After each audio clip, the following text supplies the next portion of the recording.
لوگوں کو صبح ناشتے کی عادت ہے، ناشتہ کر کے آفس جاتے ہیں، بڑے فریش ہوتے ہیں، وہ ناشتہ کیے بغیر جا رہے ہوتے ہیں۔ جن لوگوں کو عادت ہے شام کو سٹا لگانے کی، چائے و پینے کی، وہ بغیر چائے کے، تو زبان خشک اور وہ آہستہ آہستہ، باڈی کی تو ضرورت نہیں ہوتی اتنا کھانے پینے کی، لیکن عادت تو لائف کہتے ہیں نا بورنگ لائف ہو جاتی ہے، بور ہونا شروع ہو جاتے ہیں، کسی کام میں دل نہیں لگ رہا۔ لیکن جب اللہ تعالی ہمیں افطاری کے دسترخوان پہ بٹھاتے ہیں، چند نوالے پیٹ میں اترتے ہیں، کیسی طبیعت فریش ہو جاتی ہے۔ یہ عام دنوں میں طبیعت میں یہ لذت انسان محسوس نہیں کرتا۔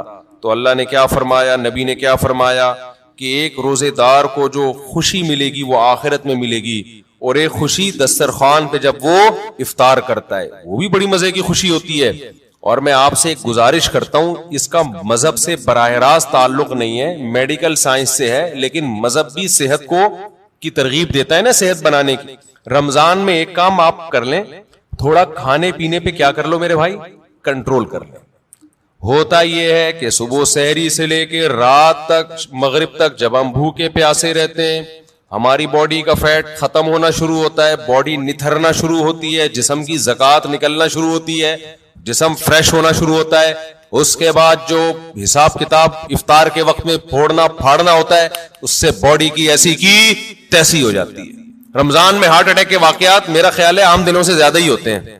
بھائی اللہ میاں نے کھانے کی چھٹی دی ہے، پھوڑنے کی چھٹی، کھانے اور پھوڑنے میں کیا ہے، بولو فرق ہے۔ نبی صلی اللہ علیہ وسلم نے فرمایا بدترین برتن جس کو بھرا جائے نا وہ انسان کا پیٹ ہے۔ کوئی برتن فل بھرا ہوا اللہ کو اتنا برا نہیں لگتا جتنا انسان کا پیٹ برا لگتا ہے اللہ کو۔ میں نہیں کہہ رہا کہ حرام ہے زیادہ کھا لیں آپ، حلال حرام کی بات نہیں ہے، ناپسندیدہ شریعت کی نظر میں بہرحال ہے، حرام نہیں ہے۔ اب آپ کہیں گے بھوکے پیاسے بھی کھانے بھی نہیں دے رہا اللہ میاں، ابھی بھی پابندیاں لگا رہے، اللہ بھی پابندی نہیں لگا رہا، لگا کھا لو، پھوڑ دو، جتنا پھوڑنا ہے پھوڑ دو، پڑے ہوئے خود ہی ہو گئے نا، پھوڑ دو، حرام نہیں ہے لیکن پسندیدہ کام نہیں ہے۔ تو رمضان میں آپ اپنے آپ کو عادی بنا سکتے ہیں کم کھانے کا، اچھا کھانے کا۔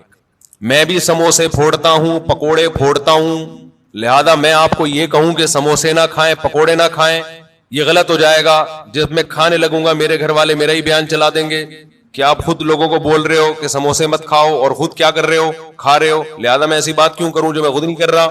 لیکن ہم سب مل کے عزم کر لیتے ہیں آپس میں کہ تھوڑا کیا کریں گے، کنٹرول۔ میں بھی کوشش کروں گا۔ اب گھر والے کہیں گے بیان دیکھو، میں کہا میں نے کوشش کا وعدہ کیا تھا، تو کوشش ہی تو ہو رہی ہے کہ میرا ہی بیان مجھے ہی سنایا جا رہا ہے۔ کوشش کی جا سکتی، سموسے بھی کھا لیں اعتدال سے۔ میں نے بہت دیکھا ہے لوگوں کو افطاری میں بہت زیادہ پھوڑتے ہیں، مسائل کھڑے ہو جائیں گے آپ کے لیے۔ شربت پہ شربت پیے جا رہے ہیں، چینی کے نا پیے جا رہے ہیں، کولڈ ڈرنک پہ کولڈ ڈرنک پیے جا رہے ہیں۔ اچھا کمال کی بات یہ کہ افطاری میں طبیعت سے پھوڑتے ہیں، پھر نماز کے بعد آ کے کھانا کھاتے ہیں۔ یہ آج تک کم از کم میری کھوپڑی میں یہ چیز نہیں آئی کہ اب کھانا کیسے کھا رہے ہو یار، یا تو ایک کھجور سے روزہ افطار کیا ہوتا ہے، نماز پڑھ کے آگے کھانا کھاتے ہیں۔ یہ بہت جگہ ہم نے دیکھا ہے، افطار پارٹیوں میں بھی ہوتا ہے، پہلے افطار پارٹی میں کیک، پیسٹریاں، سموسے، پکوڑے اور چکن اور کیا کچھ ہوگا، وہ کھانے کے بعد چلو جی اب جماعت سے نماز پڑھے، اب کھانا لگا ہوا ہے۔ اب مجھے کہہ رہے ہو کھانا لگا دیا، کھانا یہ کیا کھایا ہم نے بھائی؟ ایک آدمی نے کم از کم 6 سموسے کھائے ہیں اور اتنے پکوڑے کھائے ہیں، تو اب کھانا کیا؟ تو لوگ کہتے ہیں کھانا روٹی سالن کو کہا جاتا ہے اور چاول کو کہا جاتا ہے۔ یہ جو ہم نے کھایا ہے کھانے سے پہلے، جو نماز سے پہلے افطاری میں، یہ روٹی سالن نہیں تھا، یہ سموسے، پیسٹریاں، پکوڑے اور پتہ نہیں رول اور کیا کیا چیزیں آ رہی ہیں، یہ تو وہ تھا۔ پیٹ جو ہے نا، پیٹ، اس کو نہیں پتا کھانے کی ڈیفینیشن ہندوستان اور پاکستان میں کیا چل رہی ہے اس وقت۔ پیٹ یہ دیکھتا ہے کہ اوپر سے کوئی چیز آ رہی ہے، اس کو ہضم کرنا شروع کر دو، پیٹ اسی کو کھانا کہتا ہے۔ نہیں آئی بات میرا خیال ہے۔ ایک دفعہ ہمارا پشاور جانا ہوا تو ہمارے کچھ میزبان تھے، وہ ماشاءاللہ پٹھان لوگ تو ویسے ہی بڑے سخی ہوتے ہیں، انہوں نے کیا کیا میرے لیے نا دیسی مرغیوں کی وہ لا کے رکھ دی، دیسی مرغیاں نا روسٹ، بڑی زبردست تھی وہ، رانے اس کی بھنی ہوئی، ہم نے پھوڑ دی، وہ ماشاءاللہ بڑے ہیوی کھانا تھا، تو میں نے اچھی طرح طبیعت سے کھا لیا، بڑا مزہ آیا۔ میں تو کہا ہو گیا کھانا بھائی، اتنی دیر میں اب کھانا آ رہا ہے۔ اب میں مجھ پہ نا، کیونکہ وہ پھر کھلاتے بھی زبردستی ہیں، مجھ پہ راشا طاری ہو گیا. میں نے کہا اللہ خیر کرے اب کیا ہوگا. انہوں نے کہا وہ سب کھانا. میں نے کہا بھائی ہمارے اندر تو طاقت نہیں ہے. انہوں نے کہا تمہارے باپ کو بھی کھانا پڑے. ان کا یہ الفاظ نہیں تھے لیکن اسٹائل اسی قسم کا تھا. وہاں ایسا نہیں ہو سکتا کہ کھانا آئے اور آپ نہیں کھاؤ. پھر ہم نے کھایا, تھوڑا سا کھایا. تو افطاری میں کیا کر رہے ہوتے ہو بھائی؟ تو آپ بہترین آپ تجربہ کر کے دیکھ لو میرے مشورے پر. افطاری میں شربت نہ پیو آپ. میں آپ کو بتا رہا ہوں آپ کا دماغ ایسا فریش ہو جائے گا نا, آپ کہو گے واہ مزہ آ گیا بھائی. اکثر آپ نے دیکھا ہوگا افطاری کرتے ہی لوگ ٹن ہو جاتے ہیں, دیکھا ہوگا نا. مغرب کے بعد گھر جاتے ہیں بستر سے اٹھا ہی نہیں جاتا. پھر تراویح میں ایسے جھوم رہے ہوتے ہیں جیسے جن پر لگتا ہے کسی نے کوئی قبر سے مردہ اکھاڑ کے لا کے یہاں کھڑا کر دیا ہے. یہ حالت ہوتی ہے. آپ کو جو نیند آتی ہے نا میٹھا کھانے سے آتی ہے, خوب سمجھ لیں, کارب لینے سے آتی ہے. آپ اپنی خوراک میں کاربوہائیڈریٹ کو کم کر دیں, آپ فریش بھی ہوں گے, نیند بھی نہیں آئے گی, جسم کو طاقت پوری ملے گی. آپ افطاری میں تجربہ کر کے دیکھ لیں, میٹھے میں صرف کھجور کھائیں آپ افطاری میں, اس سے نیند نہیں آئے گی. کھجور میں کوئی الگ ٹائپ کا میٹھا ہوتا ہے. آپ نے افطاری میں شربت نہیں پینا, آپ نے افطاری میں روٹی چاول نہیں کھانے, تھوڑے سے کھا لیں, آپ زیادہ نہیں کھائیں.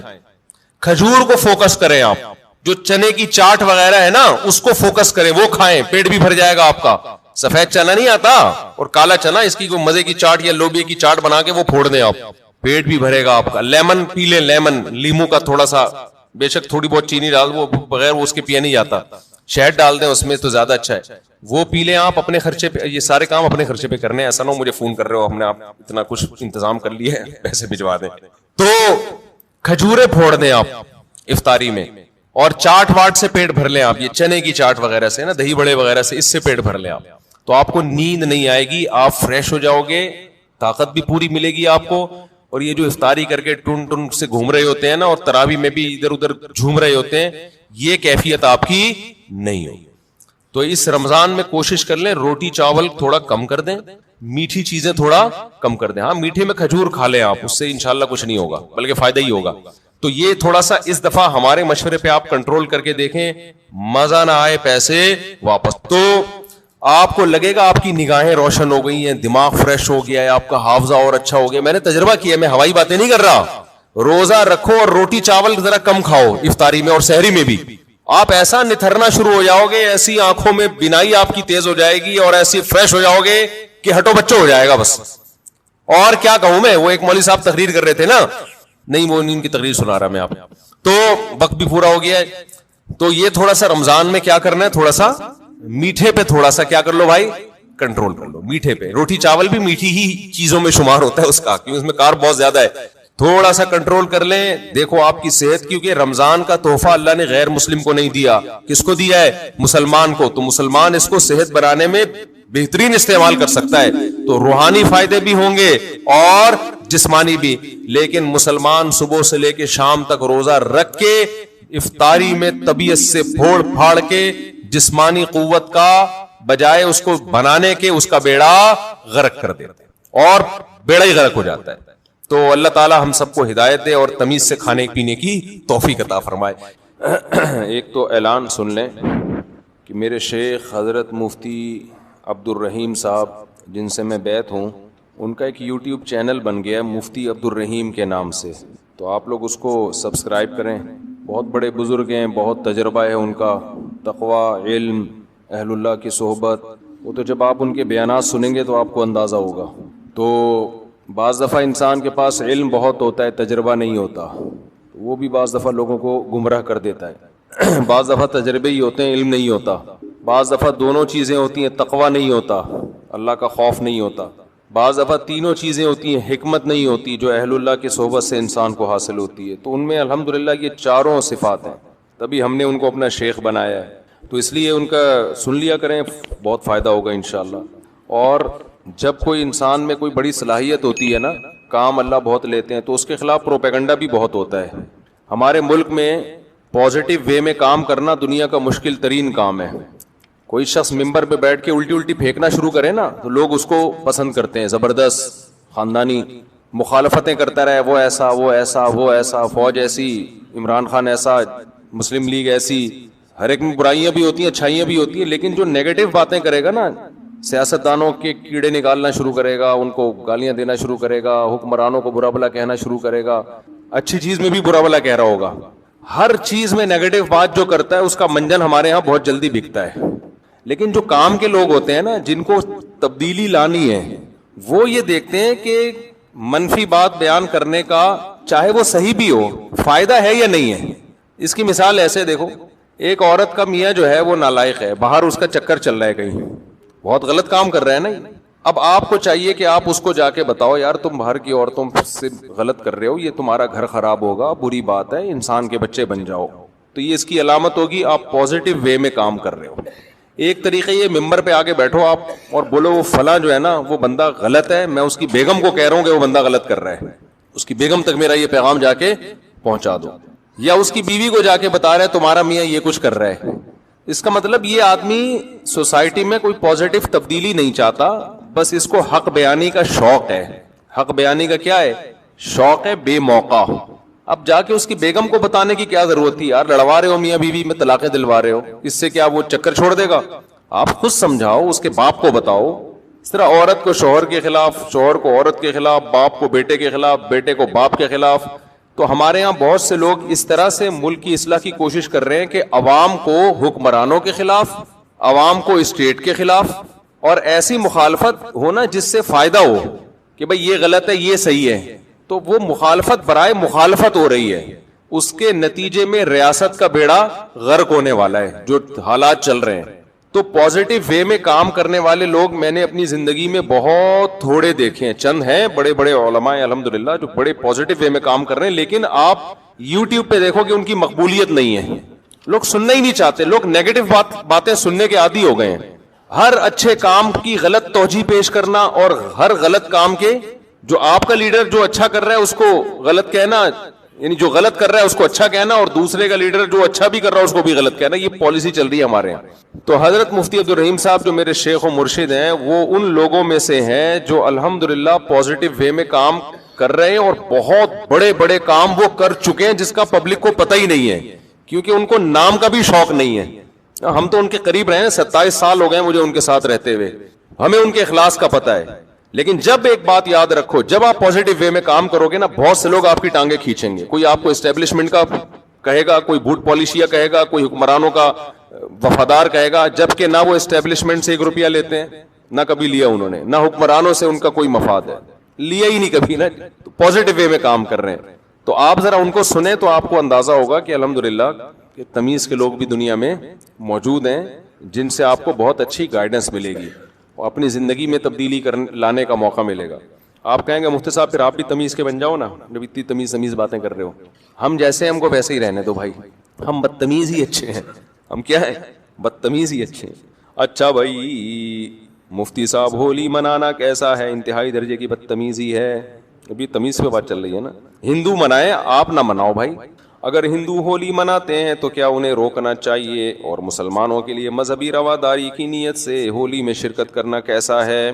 دیکھو ان کو تو مت روکو, ان کا مذہبی تہوار ہے, ان کو کیوں روک رہے ہو بھائی؟ وہ ہندو ہے, وہ مسلمان تھوڑی ہے. باقی آپ نہ مناؤ. باقی مذہبی رواداری کے لیے, مذہبی رواداری میں یہ ہے کہ ان کو کرنے دو, بس اتنی رواداری کافی ہے, افورڈیبل ہے. اب شراب کوئی شخص پی رہا ہے تو پی رہا ہے نا, وہ پی رہا ہے, آپ اس کو نہ روکو. یہ تو نہیں کہ اس کے ساتھ جا کے پینا شروع کر دو. بھائی وہ ٹھیک ہے رواداری ہے یار, چھوڑو یار, اس کا مسئلہ ہے, ہمارا کیا مسئلہ ہے. تو لیکن میں نہیں کہہ رہا کہ ہولی پینا شراب جیسا ہے, لیکن ہمارے مذہب میں تو حرام ہے نا دوسرے مذہبی تہواروں پر عمل کرنا. تو اب وہ کر رہے ہیں, ان کو کرنے دو, ان کو نہ چھیڑو, لیکن آپ کے لیے اس میں شرکت جائز نہیں ہے. لوگ کہتے ہیں کہ بھائی ہندو بھی تو ہمارے تہواروں میں شریک ہوتے ہیں ہمارے ساتھ. بھائی ان کے مذہب نے ان کو نہیں روکا ہمارے تہواروں میں شرکت سے, ہمارے مذہب نے ہم کو روکا ہے. یہ اگر براڈ مائنڈڈ بننا شروع ہوئے نا تو اس کی کوئی بریکیں نہیں ہے. پھر آگے یورپ میں جاؤ گے, امریکہ میں جاؤ گے, وہ اس سے ہندوؤں سے 2 ہاتھ آگے ہیں, بہت ساری چیزیں ان کے یہاں لیگل ہیں. وہ کہتے ہیں یار یہ سب سیٹ ہے. تو آپ کب تک براڈ مائنڈڈ بنو گے؟ تو اپنا مذہب جو اسلام نے دیا ہے آپ کو, اور اسلام نے کہا ہے وَمَن يَبْتَغِ غَيْرَ الْإِسْلَامِ دِينًا, اللہ کی نظر میں صرف اسلام ہی ہے. تو جب آپ کا یہ دعویٰ ہے تو ہم اس سے باہر نہیں نکل سکتے. باقی ہم تشدد کے قائل نہیں ہیں, رواداری کے قائل ہیں, ہندوؤں کو کھلائیں پلائیں, ہدیے دیں, تحفے دیں. مذہبی تہوار میں نہ کرسمس میں عیسائیوں کے ساتھ شریک ہونے کی اجازت ہے, اور نہ ہولی میں ہندوؤں کے ساتھ شریک ہونے کی اجازت. باقی ان کے آپ اچھی طرح سے ملیں, ان کو کل غسل کرتے ہوئے گمان ہوتا رہتا ہے کہیں سے کوئی جگہ خوش نہ رہ گئی ہو, میرا دل چاہتا ہے ان کو پکڑ کے نا ایسے وہمیوں کو چترول لگاؤں, یہ مجھے پاگل بنا دیں گے. یہ جو وہمی لوگ ہیں نا, ان کے فونوں کو میں نے وہمی نمبر 35 تک محفوظ کیا ہوا ہے, اور ان کے ساتھ زیادہ آپ کو پتا ہے نفسیاتی ڈاکٹر عموماً مریضوں کی کاؤنسلنگ کرتے کرتے تھوڑے دنوں میں خود نفسیاتی ہو جاتے ہیں. یہ مجھے کسی ڈاکٹر نے ہی بتایا, وہ پھر اپنا علاج کسی بڑے ڈاکٹر سے کر رہا ہوگا. آپ جس قسم کے طبقے میں زیادہ بیٹھتے ہو نا, تھوڑی دیر میں آپ کیا ہو جاتے ہو, وہی ہو جاتے. اب وہمی آئیں گے, مجھے یہ جگہ خوش رہ گئی, یہ جگہ خوش رہ گئی, غسل نہیں ہو رہا. جب زیادہ سنتا ہے تو مجھے بھی بعض دفعہ ہوتا ہے پتہ نہیں میرا غسل ہوا کہ نہیں ہوا. حقیقت بتا رہا ہوں. تو ان لوگوں سے جان چھڑاؤ یار. ان کا علاج ان کا یہی ہے کہ ان کو کوئی وضو کرائے اور بول انسان کا بچہ بن کے جلدی سے وضو کرو, پتلی گلی سے نکل یہاں سے. یہی علاج ہوگا, اس کے علاوہ کوئی علاج نہیں ہے ان لوگوں کا. رمضان کا روزہ کیسے رکھیں, یہ کیا لکھا ہے بھائی, پتہ نہیں کیا لکھا ہے بھائی. یہ تو اللہ میاں کو اللہ میاں کیوں بولتے ہیں بھائی؟ اللہ میاں عرف میں اللہ میاں بولتے ہیں, عزت کا لفظ سمجھا جاتا ہے. مرحوم والدہ اگر خواب میں آ کر کہے میری قبر پر آؤ, اور پھر یہ کہنا کہ اچھا قضا روزہ کیسے رکھیں, بس ایسے ہی رکھیں, سحری سے پہلے نیت کر لیں. پھر یہ کہنا کہ زبان سے کہ مجھ سے قبر سے بلاوا آیا, کیا اس میں شرک اندیشہ ہے؟ نہیں, ایسا کوئی شرک اندیشہ نہیں ہے. مفتی صاحب کیا انبیاء اپنی قبروں میں زندہ ہوتے ہیں؟ کیا عقیدہ رکھنا درست ہے کہ نبی کے علاوہ جتنے انبیاء ہیں وہ نبی کے ساتھ جتنے ہاں بھائی انبیاء قبروں میں زندہ ہوتے ہیں برزخی حیات کے ساتھ. عام مردوں سے زیادہ ان کو ایک خاص نوعیت کی زندگی دی جاتی ہے. ہوتی وہ برزخی ہی ہے, دنیاوی نہیں ہوتی, وہ ہوتی برزخی حیاتی ہے, لیکن بہت پاورفل ہوتی ہے, عام میتوں سے زیادہ پاورفل ہوتی ہے وہ. مفتی صاحب جنت کی زندگی کیسی ہوگی, اس پر تفصیلی بیان کریں انشاءاللہ. مفتی صاحب ایتھیس اللہ کہتے ہیں کہ قرآن میں دلائل دیں اور عقل سے دلائل دیں. یہ تو کئی دفعہ بیان کر چکا ہوں میں, پھر دوبارہ کر دیں گے. میرے رشتہ دار نے میری کچھ مدد کی اور میرے سارے بہن بھائی کو بتا دیا. میں نے کہا آپ نے کیوں بتایا؟ انہوں نے کہا اسلام میں کچھ عمل دکھلانا بھی چاہیے تاکہ لوگوں میں ترغیب ہو. اب میرے بہن بھائی مجھے تانا دے رہے ہیں, ابے بھائی آپ نے قرآن میں یہ ہے کہ دکھا کے بھی خرچ کرو اور چھپا کے بھی خرچ کرو. چھپا کے اس لیے تاکہ اخلاص ہو, دکھا کے اس لیے تاکہ لوگوں کو ترغیب. لیکن جس کو دے رہے ہو وہ عزت دار آدمی ہے تو پھر اس کے بارے میں مت بتاؤ. آپ اپنے ریلیٹو کو دے دیا, ساری دنیا میں بتا دیا میں نے اس کو دیا ہے, تو یہ اس میں تو بے عزتی ہے نا اگلے کی, تو یہ غلط چیز ہے, اس سے توبہ استغفار کرنا چاہیے. جناب والا کیا ہر نیک کام کرنے سے پہلے نیت کرنی پڑے گی؟ کر لینی چاہیے تو ثواب زیادہ ملے گا. جیسے کہ حقوق العباد, ہمیں تو بچپن سے حقوق العباد وغیرہ سکھایا جاتا ہے, تو کیا ہر اس سے پاگل ہو جاتے آدمی. اب ابا کو کچھ دے رہے, میں نیت کرتا ہوں ثواب حاصل کرنے کی, یہ لو ابا. بیگم کو کچھ لا کے کھلا رہا ہے, میں نیت کرتا ہوں ثواب حاصل کرنے کی. بس دل میں نیت کرو, اے اللہ میں جس مخلوق کو بھی کھلا رہا ہوں کس کے لیے؟ تیرے لیے, تو بس یہ کافی ہے. ہر دفعہ نیت کر لو تو اور اچھی بات ہے, لیکن وہمی نہ بن جاؤ پھر. مفتی صاحب آپ مسئلے مسائل کے سیشن سے پہلے 4 رکعت پڑھ لینے کا کہتے ہیں, اس کے بعد 2 رکعتیں بھی تو سنت موقدہ ہوتی ہیں.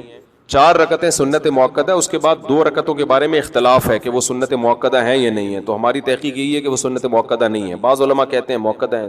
اتنی لمبی نماز ہو جاتی ہے جمعے کی یار, لوگوں کو آسانی بھی تو دینی چاہیے نا اس زمانے میں. دونوں قول ہیں تو آسان قول کو لے لینا چاہیے, سمجھتے ہو؟ پڑھ لے تو اچھی بات ہے, نہ پڑھے تو بھی ٹھیک ہے. میرے لیے دعائے خیر فرما دیجئے, دل سے دعا اللہ تعالیٰ آپ کو دنیا اور آخرت کی بھلائی دے. اہلیہ نے سلام بھیجا, دل سے دعا ہے جی. علیکم علیہ السلام, دل سے دعا ہے آپ دونوں کے لیے. یورپ کے قانون کے مطابق طلاق یا خلا کی صورت میں آدھی جائیداد دینی پڑتی ہے. شریعت کے مطابق اگر مال عورت کا ہو تو مرد کو کیا حکم ہے؟ جبکہ اس نے خلا کی شرط یہ لگائی ہے کہ جائیداد ملے گی تو طلاق دوں گا. یہ شرط صحیح نہیں ہے. مرد نے جب طلاق دے دی تو صرف مہر دینا پڑتا ہے اور عدت کا نان نفقہ دینا پڑتا ہے, اور عورت نے اگر طلاق لی ہے تو اس کو مہر واپس کرنا پڑتا ہے, جائیدادیں دینی نہیں پڑتی. سمجھتے ہو؟ تو طلاق کی صورت میں تو یورپ میں قانون ہے کہ آدھی جائیداد عورت کی مرد کو دے دی جائے یا مرد کی عورت کو, یہ غیر شرعی قانون ہے, تو مرد کے لیے وہ لینا حلال نہیں ہے. اگر قانون نے فیصلہ کر دیا کہ عورت کی آدھی جائیداد مرد کو دی جائے گی تو مرد پر لازم ہے کہ وہ واپس کر دے. قانون نے فیصلہ کر دیا کہ آدھی جائیداد عورت کو دے دو تو عورت پر لازم ہے کہ وہ واپس کر دے. سمجھتے ہو کہ نہیں سمجھتے؟ ان کا قانون ہے, وہ اپنے حساب سے چلیں گے, ہم کس کے حساب سے چلیں گے؟ اپنے, کیونکہ اللہ کا قانون پہلے موجود ہے ہمارے سامنے. اچھا بھائی مفتی صاحب, آپ نے سورہ بقرہ کی تفسیر بیان کرتے ہوئے کہا تھا کہ بغیر علم ارادے کے کفری جملہ کہنے پر گناہ نہیں, پھر نکاح کی تجدید بھی. بعض دفعہ لوگوں کو پتہ نہیں ہوتا ہے, ایسی غلطی سے منہ سے کچھ نکل جاتا ہے, فوراً لوگ فتویٰ لگا دیتے ہیں. شلوار پینٹ کو ٹخنوں سے نیچے کرنے نماز پڑھنے سے نماز پر کیا اثر ہوتا ہے؟ نماز قبول نہیں ہوتی، حدیث میں ممانعت ہے. ان اللہ لا يقبل صلاة رجل مسبل ازارہ، کوئی بھی چیز جو نیچے آ رہی ہو نا تو آپ اس کو ٹخنوں سے نیچے نہیں لے جا سکتے، اس کو اوپر رکھنا ضروری ہوگا. اور کسی نے بھائی کوئی سوال پوچھنا ہو یہاں سے. سید کو زکوٰۃ نہیں دی جا سکتی. ہاں بیوی سید نہیں ہے تو بیوی کو دے سکتے ہیں اگر سونا نہیں ہے اس کے پاس. شوہر سید ہے تو اس سے بیوی سید نہیں بن جاتی. بیوی اگر غریب ہے تو اس کو زکوٰۃ دی جا سکتی ہے، سید کو نہیں دے سکتے. اور کسی نے کوئی سوال پوچھنا ہو بعد میں سحری میں اٹھ لیں اور نیت کر لیں کہ رمضان کا قضا روزہ رکھ رہا ہوں. آپ کیا پوچھ رہے ہیں بھائی؟ جی ہاں اسلامی بینک میں ٹھیک ہے. اب مجھے پتہ نہیں کون یہ کام کر رہا ہے، بعض لوگ صحیح کر رہے ہوتے ہیں جی. اب مجھے ہر بینک کا پتہ نہیں ہے کہ وہ شریعت کو فالو کر بھی رہے ہیں کہ نہیں کر رہے. ہاں وہاں بھی جائز ہے. ہاں جائز ہے بھائی. یہ بڑا مسئلہ ہے غیر اسلامی ملکوں میں جا کے بس جانا. اس کے لیے جائز ہے جو اپنے اور اپنی اولاد کے دین کی حفاظت کر سکے، اس کے لیے جائز ہے. جو حفاظت نہ کر سکے اس کے لیے جائز نہیں. بعض لوگ یہاں خراب تھے وہاں جا کے صحیح ہو گئے، لیکن بعض یہاں صحیح تھے وہاں جا کے خراب. تو یہ جنرلی کوئی ایک یعنی ایسا نہیں ہے کہ ہر ایک پہ وہ اپلائی ہو سکے. قاعدہ بیان کیا جاتا ہے کہ جو اپنے دین کی حفاظت کر سکتا ہے اس کے لیے جانا جائز ہے. لیکن روز بروز نا وہاں کے حالات خراب سے خراب تر ہوتے چلے جا رہے ہیں، کیونکہ اسکولوں میں ہومو سیکشولیٹی باقاعدہ پڑھائی جا رہی ہے، ترغیبیں دی جا رہی ہیں. ایسے قوانین بن رہے ہیں کہ بچے کو کہا جا رہا ہے کہ تم ہی ہو یا شی، یہ تم نے ابھی فیصلہ نہیں کرنا، یہ تم بڑے ہو کر فیصلہ کرو گے. تو آپ بتاؤ رہ گیا پھر یار. تو آپ کے بچہ وہ خود کنفیوز ہوگا میں پتہ نہیں کیا ہوں. ہمارے تو پیدا ہوتا ہی ختنے ہو جاتی ہے اس کی، 2 بکرے کٹ جاتے ہیں، ہم نے اسٹیمپ لگا دی کہ ہی ہے. لڑکی پیدا ہوئی 1 بکرا کٹا، اسٹیمپ لگ گئی کہ یہ کیا ہے؟ شی ہے، قیامت تک کے لیے یہ شی رہے گی.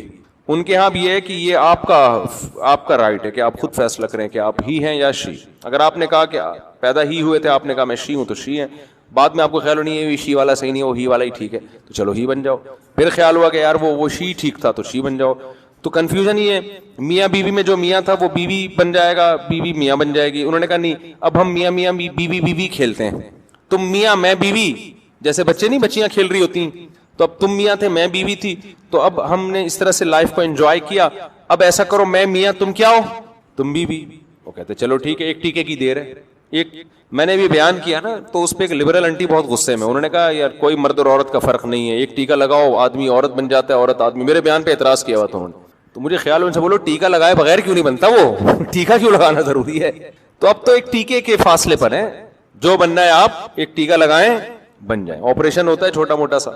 تو اب یہ اگر آپ چاہتے ہو کہ یہ آپ کی اولاد میں یہ چیزیں جائیں تو ٹھیک ہے بھائی، نہیں تو اسی غربت اور مہنگائی میں کیا کرو میرے بھائی؟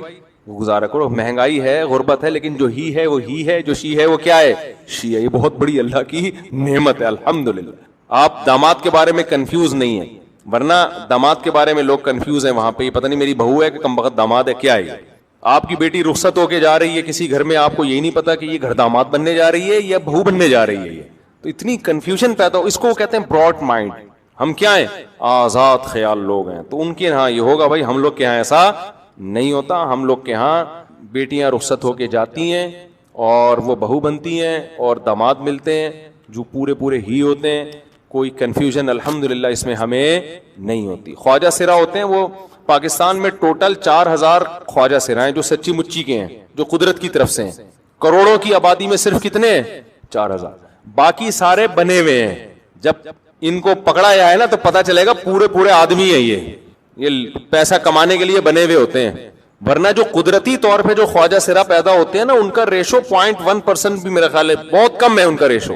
اور وہ بھی اسلام میں خواجہ سرا کچھ نہیں ہوتا. اگر مردانہ علامتیں زیادہ ہیں تو وہ آدمی ہے، عورت والی علامتیں زیادہ ہیں تو کیا ہے؟ وہ عورت ہے. اس کے پورے عورت والے حقوق ہیں، وراثت. اور یہ تو ماں باپ ظلم کرتے ہیں. کوئی خواجہ سرا پیدا ہوتا ہے تو اس کو حوالے کر دیتے ہیں. اسلام میں حکم یہ ہے کہ اس میں اگر عورت والی علامتیں زیادہ ہیں تو بیٹیوں کی طرح پالو اس کو، مردوں والی علامتیں زیادہ ہیں تو بیٹوں کی طرح پالو اس کو. اور اب تو میڈیکل سائنس نے اور آسان کر دیا. عورتیں والی علامتیں تو آپریشن کر کے پورا عورت بنا دو اس کو، مردوں والی علامتیں تو آپریٹ کر کے پورا آدمی بنا دو. اب تو وہ مسئلہ بھی ختم ہو گیا. لیکن اب آپ دیکھو اللہ کی قدرت ہے کدھر کو سوسائٹی جا رہی ہے ہماری. تو آپ ٹھیک ہے جاؤ لبرل ماحول میں رہو، لیکن پھر یہ کنفیوژن بہت پیدا ہوگی بچوں کے بارے میں. عقیقے میں بڑے مسئلے کھڑے ہو جائیں گے. کیا کریں؟ 2 کاٹیں کم بخت ایک کاٹیں. ایسا نہ ہو 2 کانٹے بڑے ہو کر اس نے کہا میں تو شی ہوں, آپ کہیں ایک کے پیسے ضائع کرا دیے, پیسے نکال, ہم نے تیرے 2 بکرے کاٹے تھے.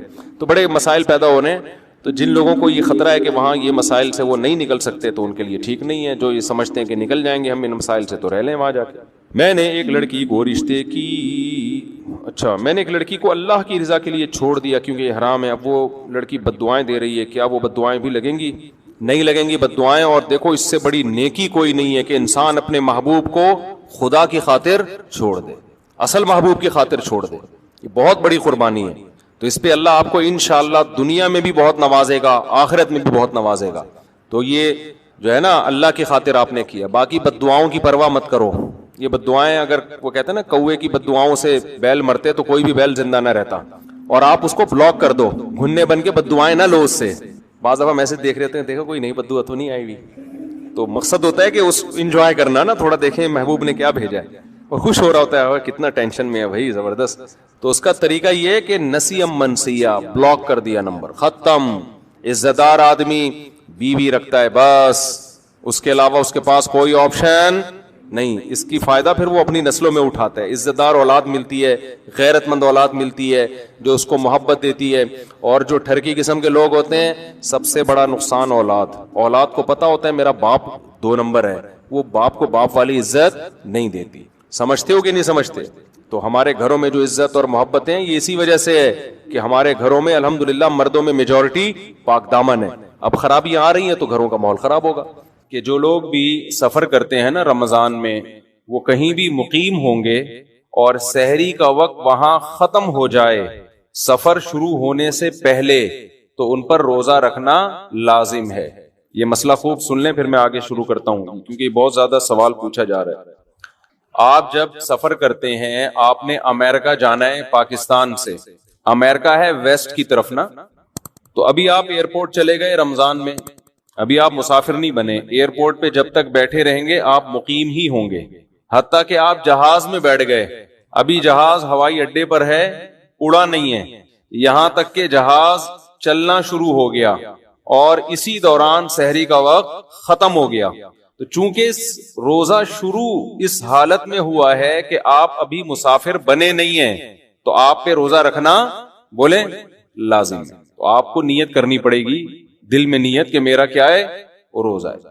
اب جب جہاز ہوا میں اڑ گیا اور شہر کی آبادی کو اس نے کراس کر لیا, تو اب آپ بن گئے مسافر بن تو گئے, لیکن آپ کو اب روزہ توڑنے کی اجازت نہیں ہے, کیونکہ مسافر کو روزہ چھوڑنے کی تو اجازت ہے, توڑنے کی نہیں ہے. جب چھوڑنے کا ٹائم تھا تو مسافر بنے نہیں تھے, اور جب مسافر بنے ہیں تو روزہ شروع کر چکے ہیں, اسٹارٹ کر چکے ہیں, لہذا توڑنے کی اجازت نہیں ہے. سمجھ میں آ رہی بات کہ نہیں آ رہی؟ اب ہوگا کیا اگر آپ مغرب سے مشرق کی طرف جا رہے ہیں, آسٹریلیا کی طرف جا رہے ہیں. میں پہلے نا دنیا کے نقشے میں نے بہت دفعہ سمجھنے کی کوشش کی, سمجھ میں نہیں آتے تھے کہ کون سا ملک کدھر کو ہے, یہ نقشوں سے سمجھ میں نہیں آتا. جب ٹریولنگ شروع کی ہے نا, ٹریولنگ, اب دنیا سمجھ میں آنا شروع ہوئی ہے کون سا ملک کدھر کو ہے. سمجھتے ہو؟ اس سے کیا پتا چلتا ہے کہ پریکٹیکلی کسی چیز میں مبتلا ہونا الگ چیز ہے, کتابیں پڑھ لینا الگ چیز ہے. اسی لیے ہم کہتے ہیں کہ مسائل مفتیوں سے پوچھا کرو, صرف کتابیں پڑھ کے حوالے یاد کرنے والے مفتی نہیں ہوتے, کیونکہ وہ پریکٹیکلی اس فیلڈ میں ہوتے نہیں ہیں. ایک ہے نا لوگوں کے مسائل آ رہے ہیں, آپ فتویٰ لکھ رہے ہیں, بڑے اس کی نگرانی کر رہے ہیں, چیک کر رہے ہیں غلطی ہے یا نہیں ہے, امپلیمنٹ اس کا سوسائٹی پہ کیا ہوگا آگے جا کے. ان چیزوں سے جو پریکٹیکلی گزرا ہوا ہو وہ مفتی ہوتا ہے, اور صرف کتابیں پڑھ کے حوالے یاد کر کے فتویٰ دینا ضلوا واضلوا, خود بھی گمراہ ہوگا, لوگوں کو بھی گمراہ کرے گا. حج اور عمرے کی مثال دیکھ لو. حج آپ کتابوں سے جتنا مرضی پڑھ کے چلے جاؤ, جب تک آپ نے عملی طور پر حج نہیں کیا آپ کو حج کے مسائل نہیں آتے. مشہور واقعہ حضرت ملا علی قاری رحمت اللہ علیہ کا ہے. حج پہ عمرے پہ انہوں نے بہترین کتاب لکھی, ملا علی قاری رحمت اللہ علیہ, جو مشکات کی شرح جنہوں نے لکھی ہے, بڑے عالم تھے. جب عمرہ کرنے گئے نا, یہ حج کرنے گئے, تو الٹا طواف کرنا شروع کر دیا. کسی نے پوچھا کہ تم نے ملا علی قاری کی کتاب نہیں پڑھی؟ حج پہ آ رہے تھے, کم از کم ملا علی قاری کی کتاب تو پڑھ کے آتے. ان کو نہیں پتا تھا کہ یہ ملا علی قاری, یار آپ لوگ تو پتہ نہیں کیا ہو گیا, ایسے لگ رہا ہے جیسے پتہ نہیں کوئی میں نے قرضہ لیا ہوا ہے آپ لوگوں سے. کوئی ہاں ہوں تو کرے نا. تو وہ ان سے کسی نے پوچھا, ابھی اسٹارٹ انجن بھی تو اسٹارٹ ہوتا ہے نا, اتنے دنوں بعد بیان شروع کر رہا ہوں, ایک دم سے ڈائریکٹ تفسیر نہیں آ جائے گی, تھوڑا سا انجن اسٹارٹ ہونے میں میں سوچ رہا تھا آج بیان کروں گا کیسے, کیونکہ وہ زلزلے میں اتنے لوگ وہاں, اتنی متاثرین, اتنی ٹھنڈ سرکی میں, پھر وہاں سے مکہ مدینہ میں وہ الگ ماحول ہے, وہ دماغ کا دہی ہو گیا. تو ابھی تھوڑا انجن اسٹارٹ ہونے میں کیا لگتا ہے, ٹائم لگتا ہے, اس ٹون میں آنے میں جو رمضان میں تراویح کے بعد کے الگ سے بیانات ہوتے ہیں, وہ خیر میں ابھی شروع کروں گا انشاءاللہ. تھوڑا سا یہ سن لیں آپ لوگ جو میں آپ سے کہہ رہا ہوں, کچھ علمی باتیں ہیں. کیا کہہ رہا تھا؟ ہاں, تو ملا علی قاری رحمت اللہ علیہ سے وہ بندے نے کہا کہ ملا علی قاری کی کتاب پڑھ کے حج کرنے آ جاتے نا, کسی عالم کی کتاب پڑھ کے مسائل تو سیکھ لیتے. اس کو نہیں پتا تھا یہ بیچارے خود کیا ہیں, یہ کتاب کا مصنف الٹا طواف کر رہا ہے. تو پریکٹیکلی کسی چیز میں جب آپ مبتلا ہوتے ہیں, اس کا تجربہ ہوتا ہے, وہ بالکل الگ ہوتا ہے. اور کتاب پڑھ لینا بالکل, ایک کتاب بھی ضروری ہے, لیکن عملی طور پر میں بھی عمرہ کرنے گیا, میں الحمدللہ اللہ نے بہت دفعہ عمرے کی توفیق دی ہے, مجھے یاد نہیں کتنے عمرے کی. اب جب میں گیا ہوں نا تو پھر میں بھول گیا طواف میں رمل طواف میں کرنا ہوتا ہے یا حج میں بھی کرنا, صرف حجی میں ہوتا ہے. حالانکہ جب بھی آپ عمرے کا طواف کرتے ہیں نا, سفر سے آتے ہیں, تو پہلے چکر میں 3 چکروں میں رمل کرنا پڑتا ہے. میں بھول گیا, کئی دفعہ عمرے کر چکا ہوں میں. اب میں پریشان کہ یار وہ بھول گیا. پھر اجتباء 3 چکروں میں کرنا ہے یا 7 چکر میں, وہ نہیں جو دائیں کندھا خالی رکھتے. پھر میں نے تحقیق کی دوبارہ, اب کوئی مجھے دیکھ رہا تھا, کہتا ہے یار اس مولوی کو دیکھو, اتنی دفعہ عمرے کر چکا ہے اور اب کیا کر رہا ہے, دوبارہ عمرے کے مسائل سیکھ رہا ہے. تو کئی بار ایک کام کرتے کرتے انسان اس میں ایکسپرٹ ہوتا ہے. یہ جو مفتیان کرام ہوتے ہیں نا, یہ ایسا نہیں ہوتا کہ پہلی دفعہ کوئی طلاق کا مسئلہ لکھ کے دے رہے ہوتے ہیں. ان کے پاس 20-20 سال 30-30 سال نکاح کے مسائل, وراثت کے مسائل, خرید و فروخت کے مسائل, طلاق کے مسائل, آپس کے حقوق کے مسائل, ریاستی قوانین, یہ لکھ لکھ کے ان کے بال جب سفید ہو جاتے ہیں نا, پھر ان کو بڑوں کی طرف سے ایک ڈگری ملتی ہے کہ اب آپ کیا ہیں, کہ اب آپ مفتی ہیں, اب آپ فتویٰ دے سکتے ہیں. ہمارے ہاں پتھر اٹھاؤ, کوئی نہ کوئی اسکالر نکل رہا ہے اور وہ مفتی بنا ہوا ہے, اور جو گمراہی پھیلائی جا رہی ہے اللہ کی پناہ. تو ہر فیلڈ میں ایسا ہی ہے. تو خیر, تو میں مسئلہ بتا کے پھر آج کی تفسیر کی طرف چلتا ہوں. اب دیکھو, آپ نے ایئرپورٹ پہ میں نے بتایا کہ سحری کا وقت ختم ہو گیا, تو اب آپ پہ روزہ رکھنا لازم ہے. اب آپ جا رہے ہیں اگر مشرق کی طرف, ایسٹ کی طرف جا رہے ہیں, آسٹریلیا, ملیشیا, تھائی لینڈ, ان ملکوں کا سفر کر رہے ہیں. ایسٹ ادھر ہے, ادھر نہیں ہے, ادھر ایسٹ کی طرف, ٹھیک ہے نا. تو ایسا نہ کوئی تھائی لینڈ میں ادھر کی فلائٹ بک کرا لے. تو جب آپ ایسٹ کی طرف جائیں گے نا, تو آپ کی موجیں ہو جائیں گی. آپ کی کیا ہو جائیں گی؟ موجیں.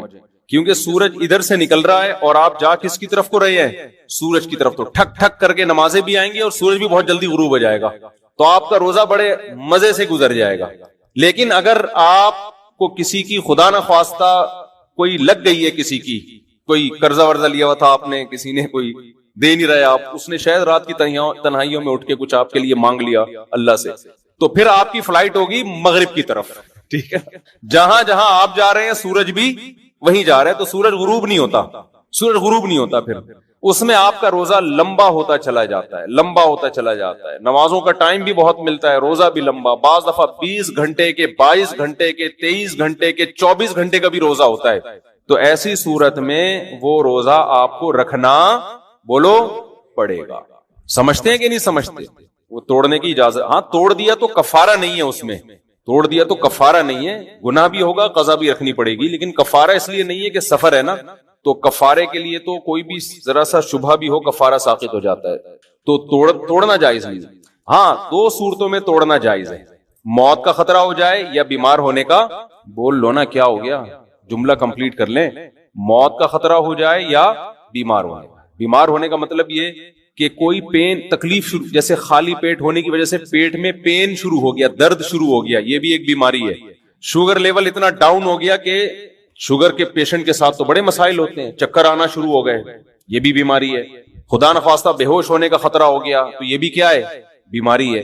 پھر رہ کیا گیا, رہ یہ گیا کہ بھوک اور پیاس برداشت نہیں ہو رہی, یہ بیماری نہیں ہے, یہ تو کسی بھی برداشت نہیں ہوتی, تبھی تو ہم کھاتے ہیں کہ بھوک برداشت نہیں ہوتی. تو بھوک اور پیاس جتنی بھی لگے روزے کی حالت میں, اس کو برداشت کرنا آپ پر لازم ہے. اس بھوک اور پیاس کی شدت کی وجہ سے روزہ توڑنے کی اجازت نہیں ہے.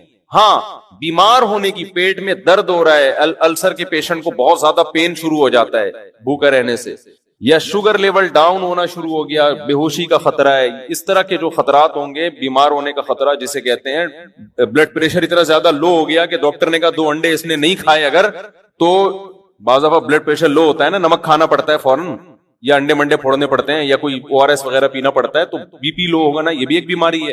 تو بیماری میں توڑ سکتا ہے, بھوک کی شدت یا پیاس کی شدت کی وجہ سے نہیں توڑ سکتا, کیونکہ روزہ نام ہے بھوک اور پیاس کے برداشت بولو کرنے کا. خوب سمجھ لو, بعض دفعہ ایسا بھی ہوتا ہے کہ آپ سحری میں پانی پینا بھول گئے اور پتہ چلا سحری کا وقت ختم ہو گیا, اوبے یار پانی تو پیا ہی نہیں, اوئے ہوئے ہوئے, ایسا ہوتا ہے. کوئی بات نہیں, اب گیا, ٹھیک ہے نا, یہ کوئی شرعی عذر نہیں ہے. اور کھایا بھی دیسی گھی تھا آپ نے, دیسی گھی سحری میں کھاؤ گے فوراً پیاس لگنا شروع ہو جاتی ہے, تو اب جو بھی ہونا تھا وہ کیا ہو گیا, ہو گیا. اب پیاس بہت لگے گی, سارا دن کیسے گزاروں گا, اف ٹینشن میں, او بھائی اس کی بیس پہ آپ کو روزہ توڑنے کی اجازت بولو نہیں ہے. سحری میں آنکھ ہی نہیں کھلی.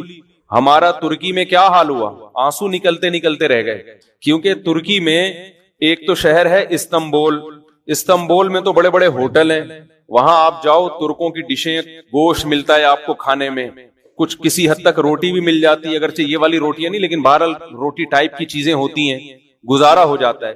لیکن ہم ترکی میں گئے تھے شام کے بارڈر کی طرف, وہاں ان کا جو کھانا تھا وہ کھانا ہوتا تھا 2 برگر فائبر والے نہیں ہوتے, جس میں فائبر چوکر, یہ جو ہم بکریوں کو کھلاتے ہیں نا, ابے بغیر چھنا آٹا جس کو کہتے ہیں, وہ والا آٹا, اور وہ بھی گول گول پیڑے 2-3, جو بن نہیں ہوتا صبح بیکری سے جو ملتے ہیں بن, ایک تو وہ بن ہوتا ہے نا میدے کا, وہ میدے والا بن نہیں, عام بن, اور زیتون اور آملیٹ, اور اللہ آپ کا بھلا کرے اس ٹائپ کی چیزیں بس سمجھ میں. ہمیں چاہیے کھانا بھائی, ہمارے پیٹ میں جب روٹی کا بھاری نوالا جب تک نہ گرے ہمیں تسلی نہیں ہوتی. پھر چاول بھی ایسے عجیب سے چاول, وہ یہ چاول ہی نہیں ہے جو خوشبودار چاول ہوتے ہیں, عجیب سے, وہ یوں سمجھ بچوں کو ہپا نہیں کھلاتی مائیں, ہپا کھا لو ہپا, وہ والے چاول. اب ہوا یہ کہ ایک دن آدمی کھائے, 2 دن کھائے, 3 دن کھائے, بھائی پیٹ میں آتے پریشان ہو گئی ہیں, اور پھر رمضان شروع ہونے والا ہے, کیسے گزارا ہوگا. اور میرے ساتھ تھے ہمارے ماشاءاللہ پٹھان سوات کے کوہاٹ کے, اس کو تو چاہیے کوئی بھاری بھرکم نوالا, ہمیں بھی ایسے ہی. اب کیا ہو رہا ہے کہ ہم نے 4 بجے وہی کھایا, ان کا نا وہ عجیب سا, بالکل وہ فائبر ہی تھا, بس وہ کولیسٹرول کم کرنے کے علاوہ کوئی کام نہیں کر رہا تھا. وہ 4 بجے کھایا, پھر رات کا کھانا ہم نے کھایا نہیں. ہم نے کہا صبح سحری میں ڈٹ کے کھائیں گے. 4 بجے کا بندہ کھایا ہوا, صبح جب سحری ہمارے پاس آئی ہے, پہلا روزہ ترکی میں تھا, پھر ہم وہاں حرم چلے گئے تھا, تو جب سحری ہمارے پاس آئی ہے تو وہی 2-3 ڈیزائن رکھے ہوئے تھے ہمارے ساتھ. یہ زیتون ہے, یہ شہد لے لیں آپ, یہ پنیر لے لیں. بھائی کھانا دو ہے, اللہ کے بندوں کیا چاہیے, حالت خراب ہو رہی ہے یار. پھر چلنا, سردی اتنی شدید, سردی میں تو ایسی بھوک لگتی ہے, پھر سارا دن کا روزہ رکھ کے کام کیسے ہوگا. تو میری تو حالت یہ تھی, وہ دیکھ کے نا میرے آنسو نکلتے نکلتے رہ گئے. میرا دل کیا میں پھوٹ پھوٹ کے کہیں جا کے روؤں میں. تو میرا تو پھر بھی تسلی یہ تھی کہ چلو سفر, ابھی حرم شریف جا رہے ہیں, مدینہ منورہ, وہاں جدہ جانا تھا, تو وہاں جا کے کھا لیں گے. لیکن ان ساتھیوں پہ بہت ترس آیا, تو وہ میں نے پھر حرم میں 3-4 دن گزارے. وہ وہاں سے مجھے نا افطاری اور سحری کی تصویریں بنا کے بھیجتے رہے, مفتی صاحب افطاری میں یہ ہے, سحری میں یہ. بڑی ہمت ان ساتھیوں کی, ابھی بھی وہیں پر ہیں, اللہ تعالیٰ ان کو جزائے خیر دے.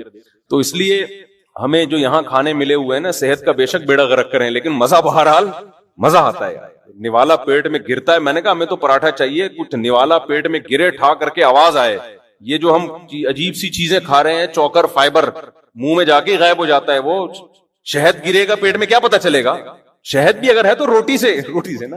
صحت کی بات نہیں کر رہا, ہو سکتا ہے ڈاکٹر سارے وہاں پہنچ جائیں ترکی کے, یار اتنی اچھی بہترین ہمیں فیڈ مل رہی ہے وہاں پہ, اور بہترین ہمیں خوراک مل رہی ہے, لیکن وہ پیٹ میں نوالا جو ہے نا بڑا مسئلہ ہو رہا تھا, کہاں سے کہاں. تو میں اس پہ کہہ رہا تھا, اب میں وہاں جا کے یہ کہتا کہ یار چونکہ ہمارے مطلب کی سحری نہیں ہے اور رات شام 4 بجے کھانا کھایا ہوا ہے, تو ہم روزہ چھوڑ دیں. سفر کی بیس پہ چھوڑنے کی تو اجازت تھی, اس بیس پہ نہیں چھوڑ سکتے کہ ہمیں سحری کیا مل رہی ہے, ہماری مرضی کی نہیں مل رہی. تو آپ کی سحری میں آنکھ کھلے یا نہ کھلے, آپ کو روزہ رکھنا پڑے گا. اللہ نے روزے کی چھوٹ صرف 2 لوگوں کو دی ہے, ایک بیمار لوگوں کو اور ایک مسافر لوگوں کو. یہ اہم مسئلہ تھا, موضوع سے ہٹ کے تھا, لیکن بیان کرنا بہت ضروری تھا, کیونکہ میں دیکھ رہا ہوں لوگوں کو